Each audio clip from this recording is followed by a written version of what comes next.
Alright, so in our previous video we had looked at the differences between the control panel and Windows settings in a general sense. So now what we're going to do is begin to dive into the Windows settings itself here in the Settings app.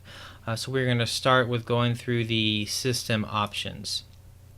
And in this video we're going to be focusing primarily on the display option here.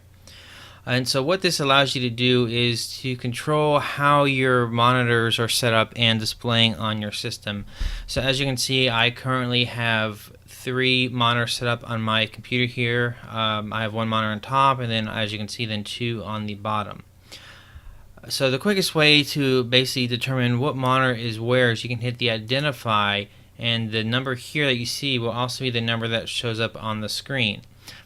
And also, if you are needing to detect a monitor that may not be showing up, or you just plugged in a new monitor and you want to be sure, you can hit the detect button and it'll see if there's any more devices, and if not, it'll tell you display not detected, as you see here.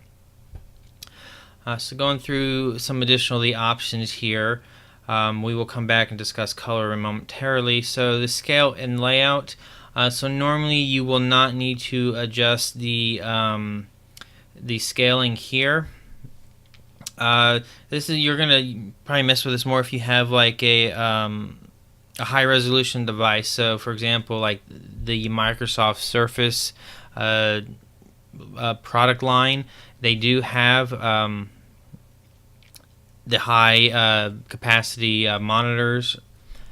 And so normally they're going to adjust the scaling to make things more readable. But there will be occasions where we need to reduce it back to 100% to see everything, but that's going to make everything look pretty small. And then you can also do custom scaling. So again, you won't necessarily need to mess with this unless you need to make things look larger if you're having a hard time seeing what's being displayed on the screen. And then the resolution here, that's the actual size of basically the pixel height and width that your monitors are displaying as.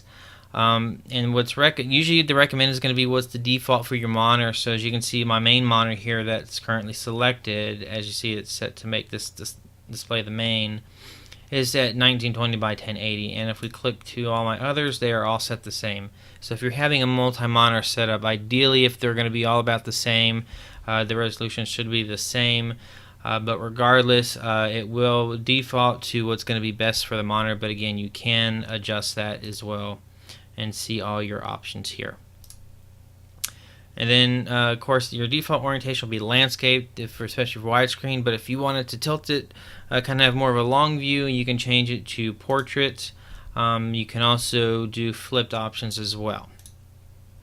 And so with the multi-monitor setup, normally what you're going to want to do is extend your display to this desktop, so you essentially have more screen real estate versus duplicating one monitor onto the other.